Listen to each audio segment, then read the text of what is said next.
The leading candidate to succeed Hillary Clinton as U.S. Secretary of State has dropped out. UN Ambassador Susan Rice cited a potential battle with the Republican-controlled Senate as the main reason for her decision.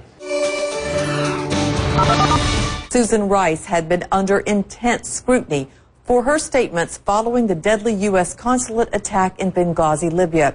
In a letter to President Obama, she said, quote, "If nominated, I'm now convinced that the confirmation process would be lengthy, disruptive, and costly.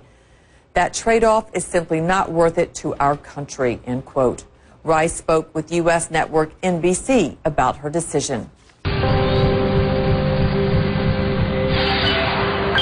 Today I made the decision that it was the best thing for our country, for the American people, that I not continue to be considered by the President for nomination as Secretary of State, because I didn't want to see a confirmation process that was very prolonged, very politicized, very distracting, and very disruptive, because there are so many things we need to get done as a country.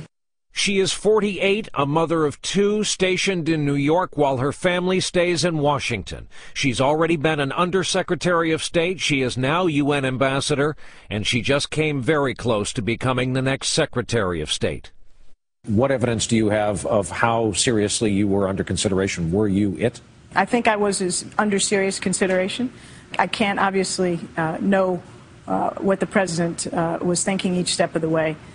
But I'm very grateful that he would consider me for this. That is an honor of tremendous proportions. Did you want the job? I would have been very honored to serve in that job, just as I'm delighted to do what I'm doing. But yes, sure. How can you not want to, if in my field, serve at the highest possible level?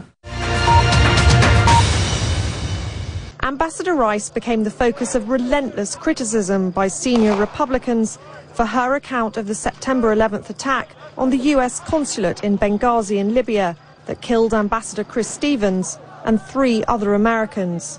5 days later, she gave this explanation. We do not have information at present that leads us to conclude that this was premeditated or pre-planned. But Republicans say the administration already knew that it was a pre-planned terrorist attack. It is clear that the information that she gave the American people was incorrect. In November, Ambassador Rice met with her critics and tried to convince them that she'd not been misleading and had merely been repeating the early assessments of the intelligence agencies.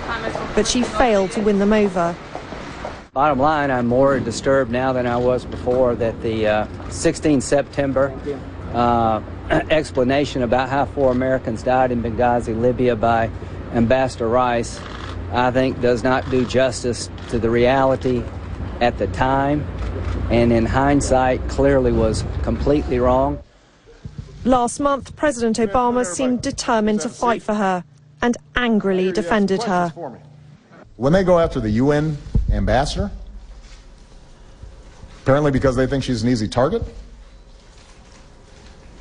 then they've got a problem with me. Senator John Kerry is now the clear favorite to be Secretary of State. He's been chairman of the Senate Foreign Relations Committee for the last 3 years. Yes, he's certainly taken the bullet for the Obama administration here. The president accepted her withdrawal from consideration, despite what Barack Obama himself said in November.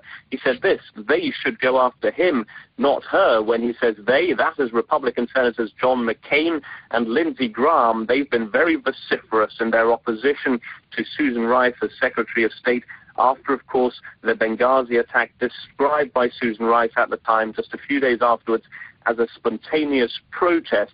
Now, when Susan Rice mentions the confirmation process, that is who she means. The Republicans in the Senate that needs to agree with the president's nomination. Susan Rice says that process would have become too ugly for it to be worth it.